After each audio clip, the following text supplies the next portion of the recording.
Closing the door on the past. Well, we don't want to close the door on the entire past, do we? No. No, it's nice to relive happy moments, isn't it? To go back and think about times with a loved one or something we did that was special.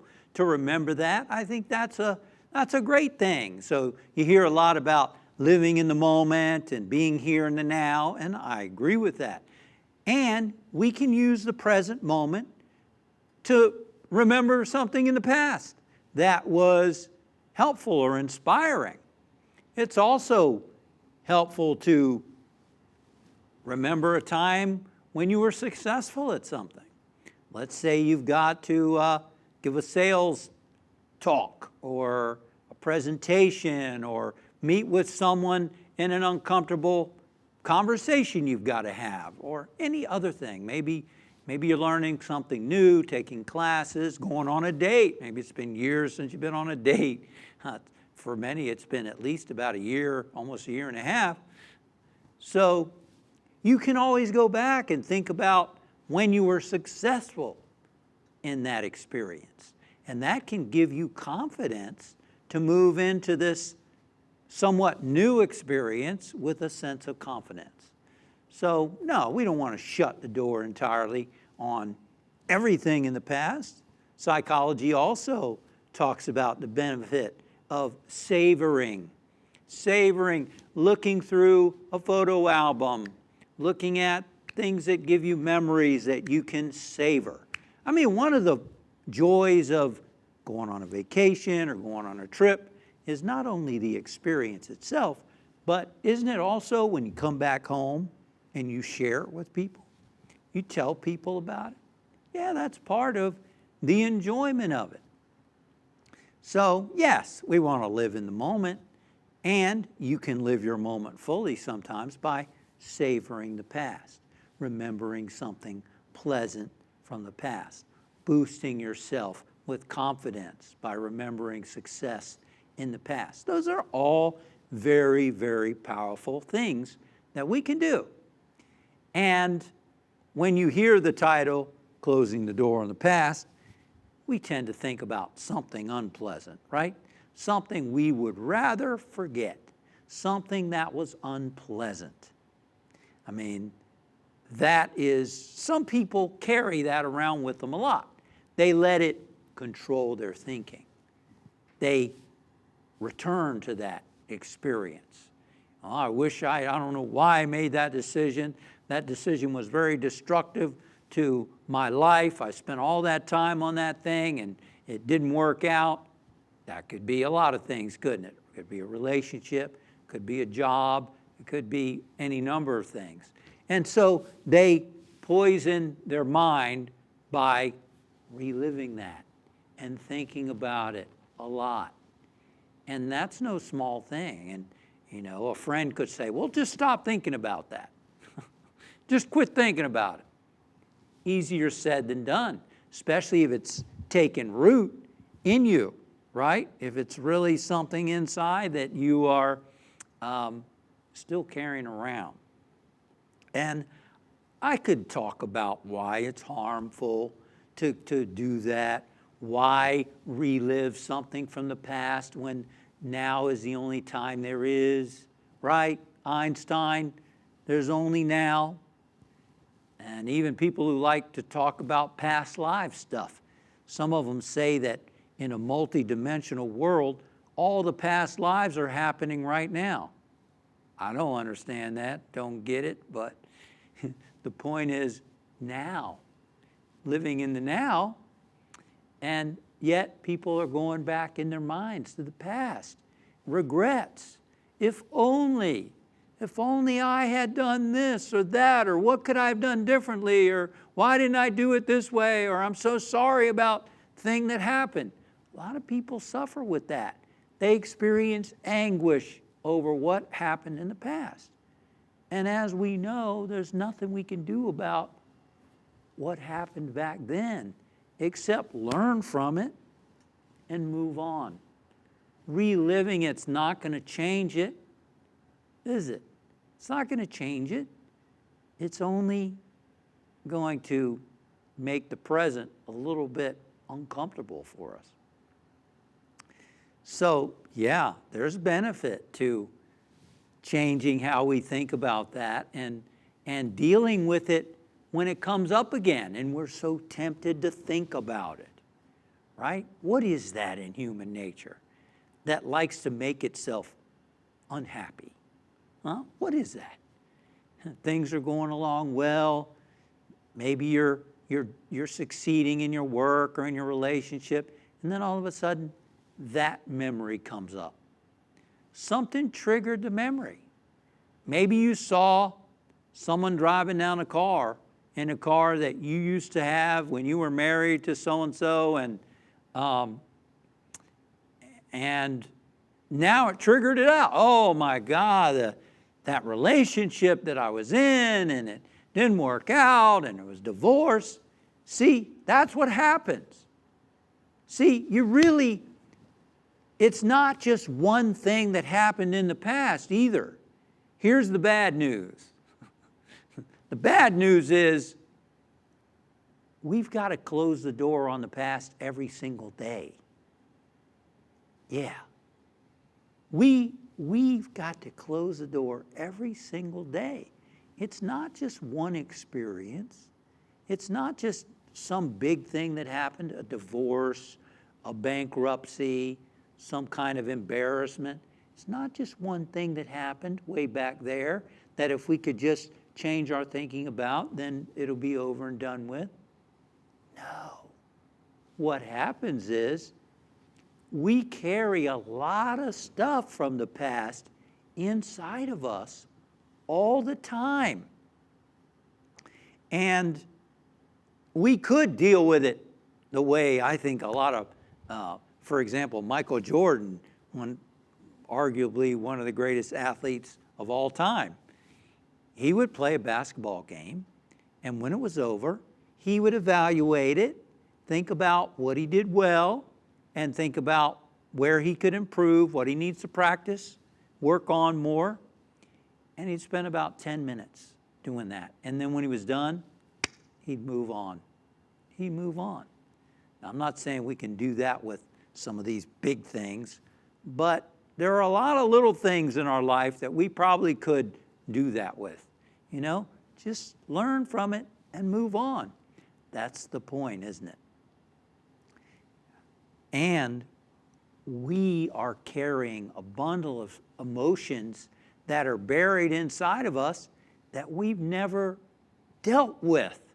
You see, that's what I mean by we deal with the past every day and don't even know it.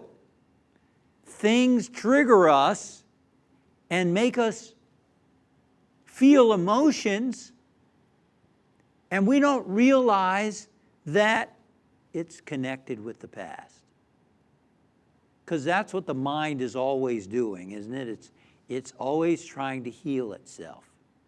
It's always trying to expunge the stuff that we didn't like, that we resisted, that we tried to push away. We didn't want to feel the anger. We didn't want to feel the sadness. We didn't want to feel the jealousy. Oh, I'm too spiritual to feel jealous. I don't feel envy, you know. I don't feel angry. I don't feel lust. I've grown beyond that. Oh, really? Really? We are spiritual beings having a human experience. And part of that human experience is stuff comes in from the outside into our senses. Somebody says something, somebody does something, and it triggers our stuff that we're carrying inside. Michael Singer uses an illustration of how the past can infringe on the present with, say, for instance, you're driving in a certain part of town. Let's just say 34th and 7th Avenue here in New York City. You're at a intersection, and all of a sudden you're about to go through the intersection. A car comes flying through that intersection. You almost get hit. You get very frightened. It's upsetting, and then you continue on your way. Well, what so often happens with people is something happens like that, and then you say, hey, let's go on down to Macy's, I'll drive. We'll drive down 34th Street. Oh no, I don't drive anywhere near 34th Street. And no, I don't go anywhere near Macy's. Because of something that happened one time. That's kind of silly, isn't it? But it happens a lot. It happens a lot because we carry stuff inside that we haven't really let move through us. So when we talk about closing door on the past, it's a moment-to-moment letting go. See, therapists, which is good, if someone goes to a therapist, any kind of personal development is good. It's more than 99% of the population is doing to enhance and unfold themselves, probably. So whatever we're doing to help grow is fantastic. And a therapist, oftentimes what they're doing is they're trying to help the client feel comfortable accessing those buried, repressed, suppressed emotions. See, that's Freudian stuff, right? We've suppressed this stuff. And therapists help people get comfortable so that they're willing to release the stuff that's buried. If we don't release the stuff that's buried, what happens? It comes out anyway, often in the most inconvenient time possible, right? You left the cap off the toothpaste again. I want a divorce. You know, we get these ridiculous responses because of a buildup of stuff. And that really has nothing to do with, it could be Jesus Christ could be spending the night over your house and he left the cap off the toothpaste. But we're not seeing Jesus Christ in the moment. We're seeing that guy we lived with for a couple of years who never, always left the cap on, and all the other problems we had with him that build up inside, or her, or whatever. And so now Jesus Christ comes along, leaves the cap off the toothpaste. I didn't know he brushed his teeth, and I didn't know he needed to. And all of a sudden, comes out. We carry it with us. And if it's really painful, it's leaking out on our relationships. It's leaking out in every area of our life. If we were children and we never got a chance to talk, Dad was always shutting us up. Children are to be seen and not heard. And we want to say something and Daddy shuts us up, or Mommy or whoever. So then we grow up as adults, and now if someone tries to shut us up or disagrees with us, we're going to go overboard expressing our opinion. We're going to need to be right no matter what. The stuff comes out. And if we keep burying it, guess what? As one psychologist said it, it's like we carry an inner trash compactor around with us. And we don't take the trash out. What happens when that happens? It starts to stink. It starts to leak. It starts to overflow. It is not pretty. So yes, we want to let the stuff out. Now what if you say, well, Justin, I've been working on myself a long time. I have a library full of spiritual and personal development books. I've been to lectures, why I saw winged iron person. whatever, right? I've worked through my stuff. I'm on to higher things, Justin. I'm now working to manifest stuff right out of the ethers. That's right, right out. I don't need to treasure map. I don't need to work. I'm just going to manifest it. I moved on. Well, guess what? If you ever get upset about stuff that happens that you have no control over, then you've got stuff still. Right? It's raining outside. Oh no, we were going to go hiking. We were going to go golfing. We had a picnic plan. You have no control over the weather. Somebody says something to you in a certain tone and you start to feel hurt by it. Guess what? It's not because of that person. It's because you're carrying stuff from the past that builds up, and someone else used that tone in the past. You had that same reaction, and now this person is starting to trigger it. Unhealed stuff. It happens in all areas of our life. And unless we deal with healing that stuff, it's going to keep impacting us. There's no way around it. We can meditate, which I recommend. Meditation helps us develop that observer state, helps us tune into the true nature, our true self. But what about the rest of the day? You meditate for an hour? What about all the stuff that comes up during the day? That's our spiritual practice too. Yes. It's not just, I meditated, so now I am holy. And if I act unholy the rest of the time, then that's not important because I meditated. No. All that stuff that happens during the day, that's our spiritual practice also. So if something in the outer triggers our feelings and we can't do anything about it, like somebody saying something to us that makes us feel anger or sadness, you can't do anything about that. I mean, you could probably have a conversation with a person, but here's the thing, let's go deeper.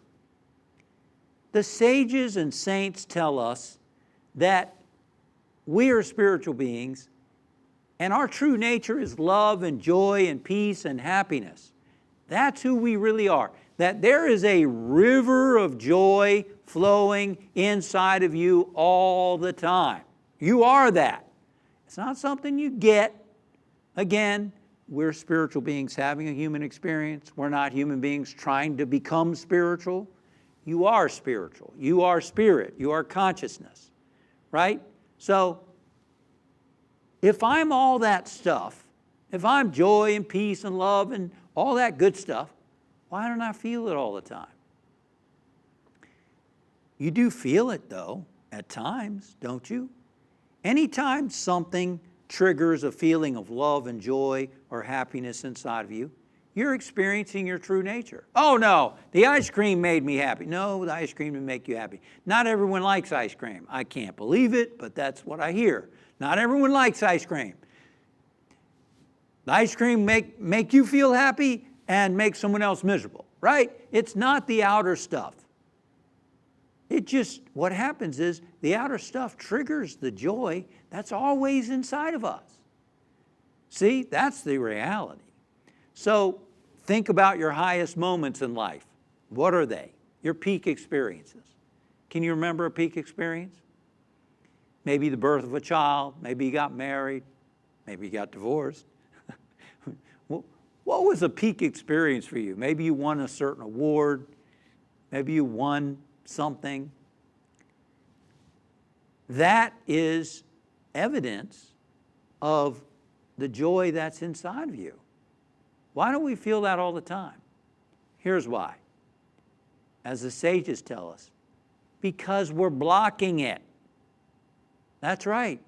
We're blocking it. I'm not blocking it. Yes, you are blocking it.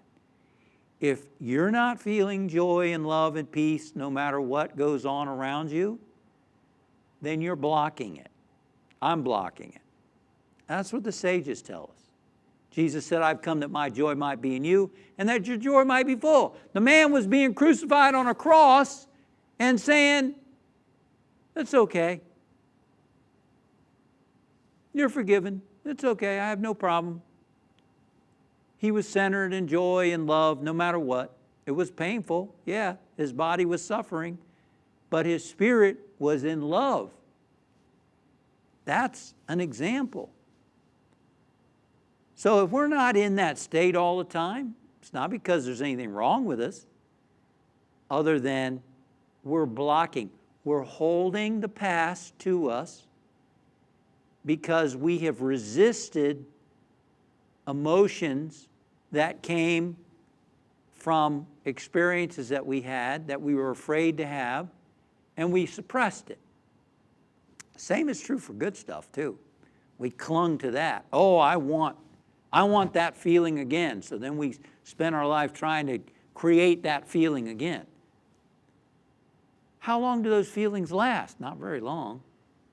If you look at your life, how many moments have you had peak experiences? Probably not that often. So what are we seeking here? We're talking about living continuously in a flow of love and light and joy. Our true nature. That's heaven, ladies and gentlemen. It's not, I believe this, and now God is going to greet me when I die and take me in a chariot up to a beautiful place where they're singing all our favorite hits. No. That's not heaven. Heaven is, as the sages tell us, living in that divine flow all the time. And so here's the thing.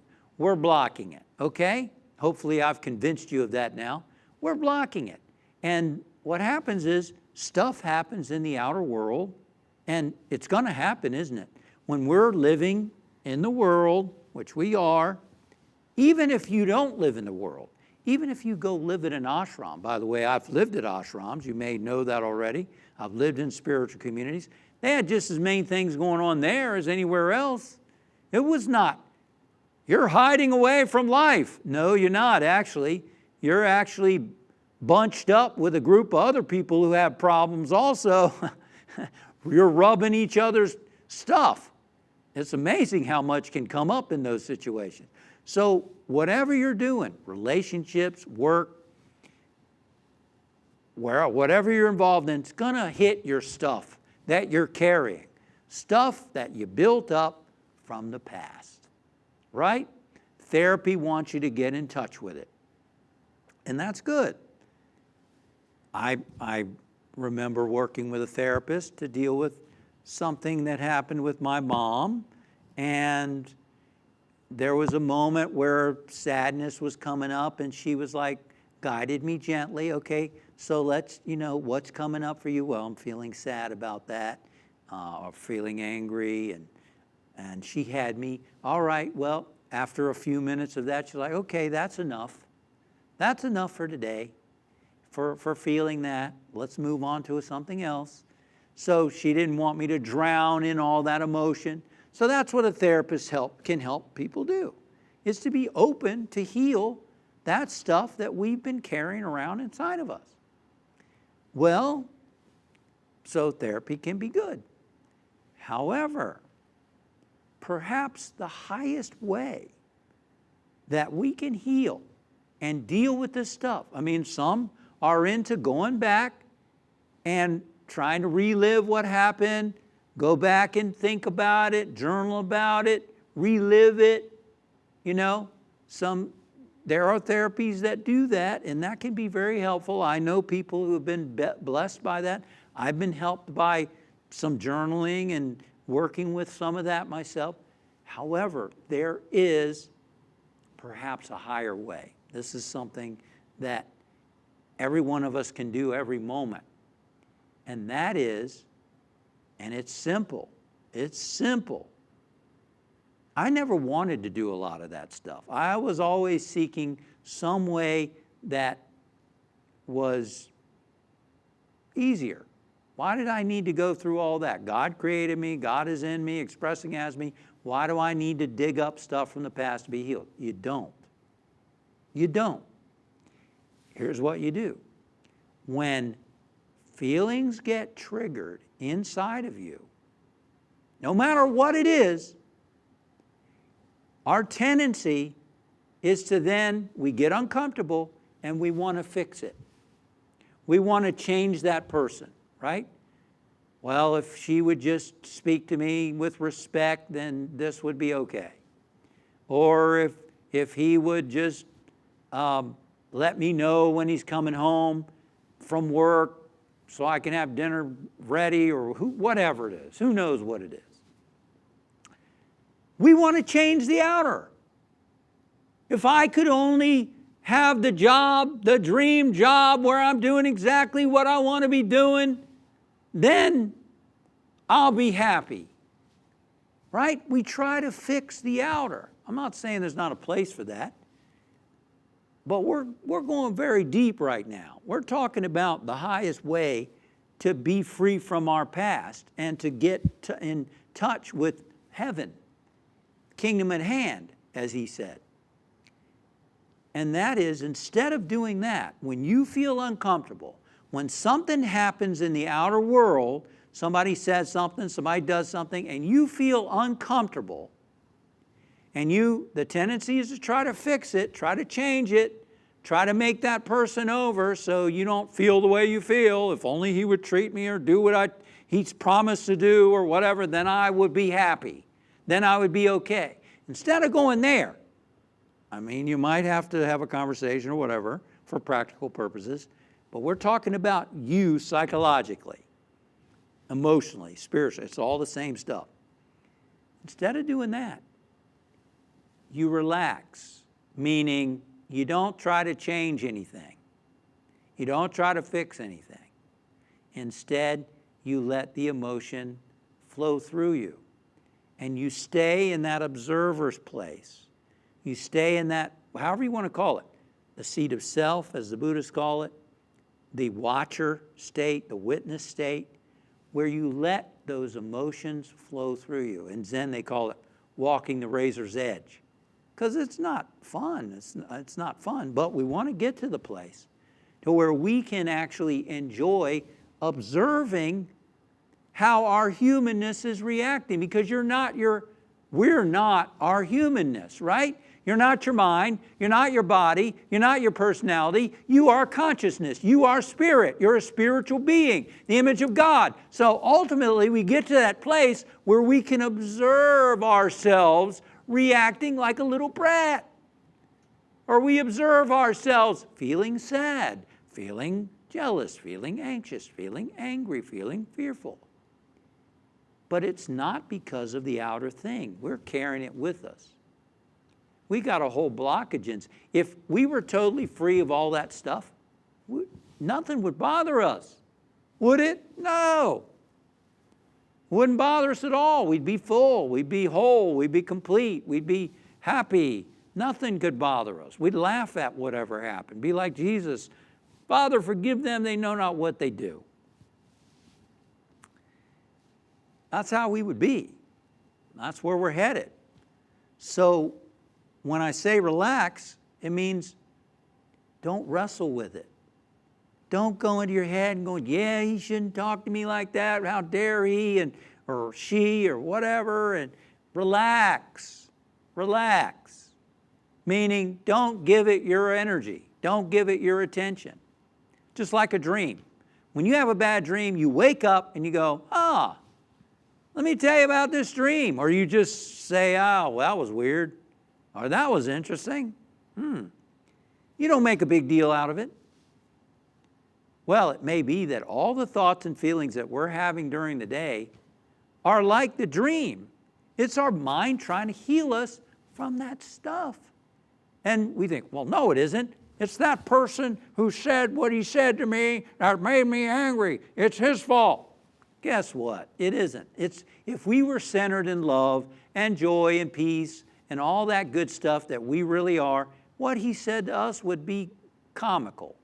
We'd be like, all right, We do it in movies, don't we? We watch movies, we're like, yeah, wow, we're all enthralled in that. We don't take it personally, do we?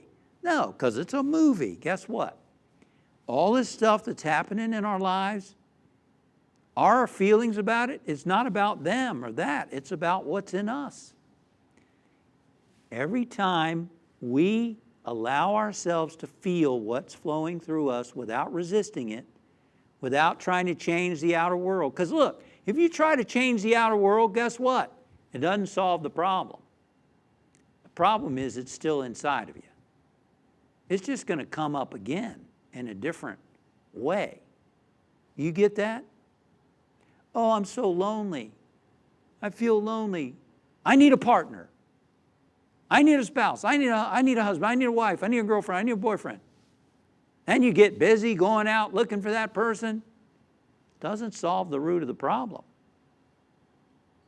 What happens if that person dies? What if they run off with somebody? What if they change their mind? What if? People spend years insecure because they are trying to solve a deep issue, which is we're blocking who we really are with an outer thing.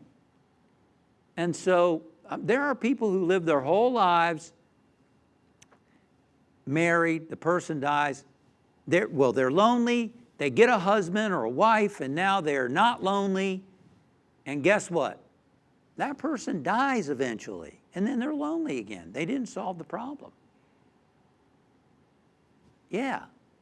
So we're here seeking to solve the deeper issue. And every time something comes in from the outer and touches our stuff, let's resolve, instead of trying to change it,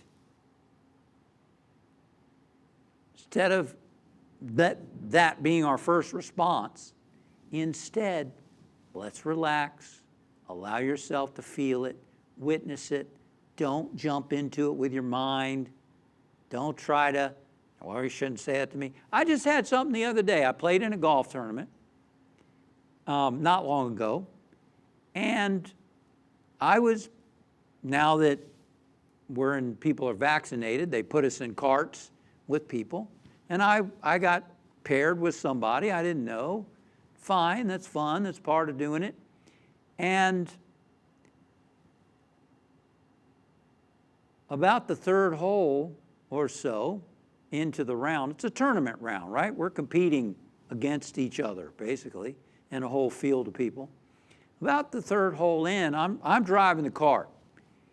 And he has a little bit of a vision issue, apparently. That's why I switched with him. I said, okay, I'll drive. So we're on the third hole, and we both hit our shots. And as I'm driving along the fairway is the short grass where you're supposed to hit the ball. We're driving outside the fairway. There's little signs saying, don't drive on the fairway. It's just that hole. Don't drive on the fairway. Cart's over there. So I'm doing that. I'm staying in the rough off the fairway. And all of a sudden, this man who I just met 3 holes ago, so I'm losing the sight of my ball. I'm losing the sight of my ball. Go over there to where my ball is. Everybody else is driving on the fairway. Woo! Wow. I thought we were all adults in the cart here playing golf. Right? Fortunately, because I dedicate myself to practicing what we're talking about here, I was able to not react. I mean, that could have become a fight, really. You think about it. That could have become a fight. What are you talking to me about? Don't you see the sign?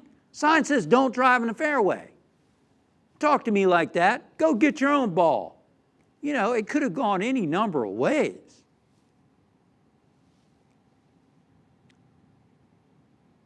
I just responded calmly. I stopped the cart and I said,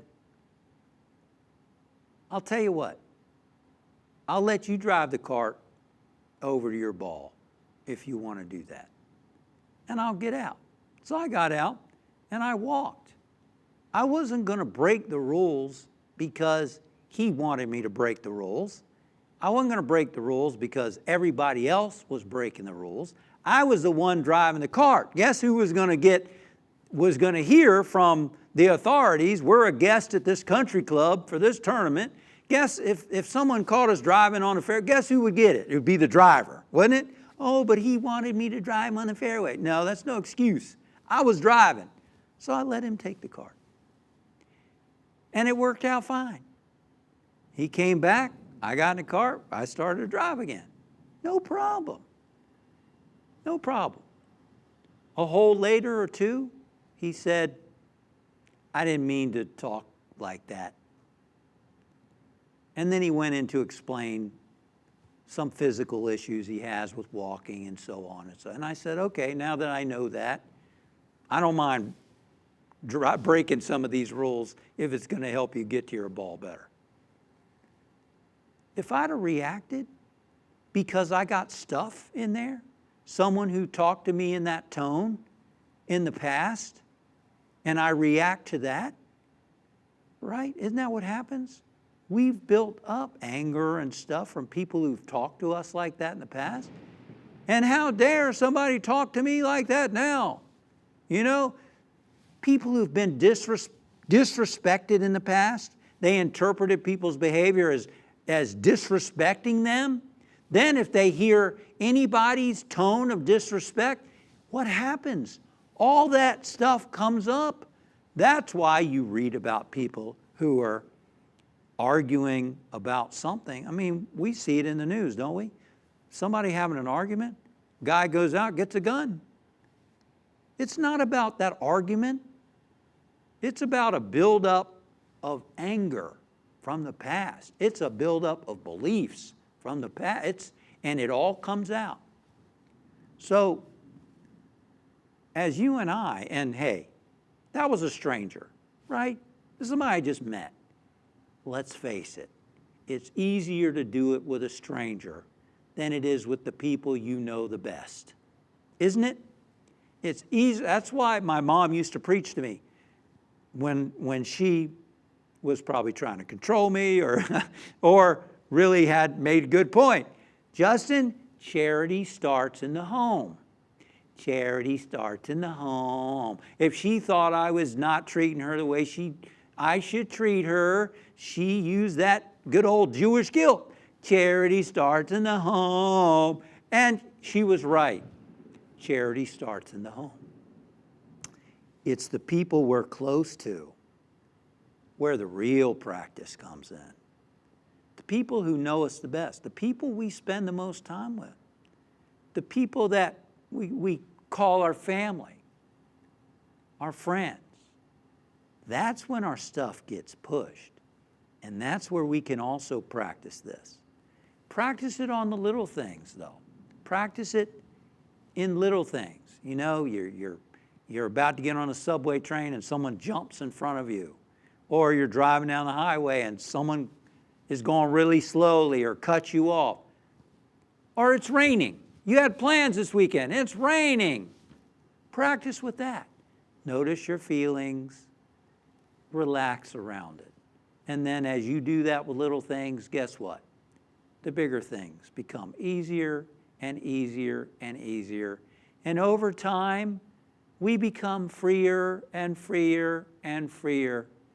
And you're able to be in charge of yourself and undisturbed more and more and more with the bigger and bigger things. You know why? Because you're not afraid of what's inside of you. You know why? You're not afraid of feeling any kind of emotion because you've been doing it so much. And every time you give a little bit of awareness to that emotion, to whatever's stirred up inside of you, healing is happening. Healing is happening. This is a very important and very high practice, probably the highest spiritual practice we can do. Really, it's practicing awareness. It's practicing consciousness. It's not getting sucked into all that stuff, but being present to it and letting it flow through us so that we can truly experience our unity with Spirit, with Source, that's available to us.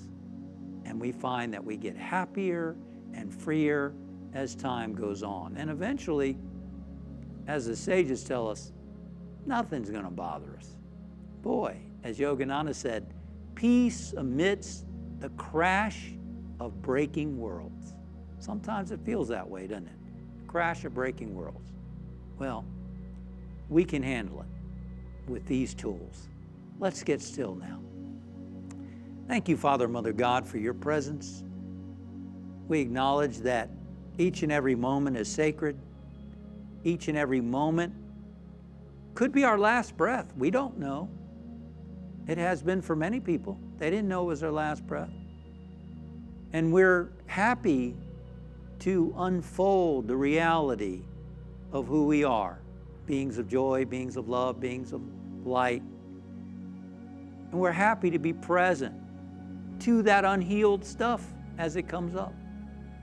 To watch it, to feel it, to let it move through us. Thank you for reminding us about this. And thank you for giving us the strength to do what is ours to do. And so it is. Amen. Would you please join me in saying the prayer for protection? The light of God surrounds us. The love of God enfolds us. The power of God protects us. The presence of God watches over us. Wherever we are, God is, and all is well. Amen. Hallelujah. Thank you for joining us today at the Unity Center for our live stream broadcast. I'm Justin Epstein, and I look forward to seeing you again next time. Until then, namaste.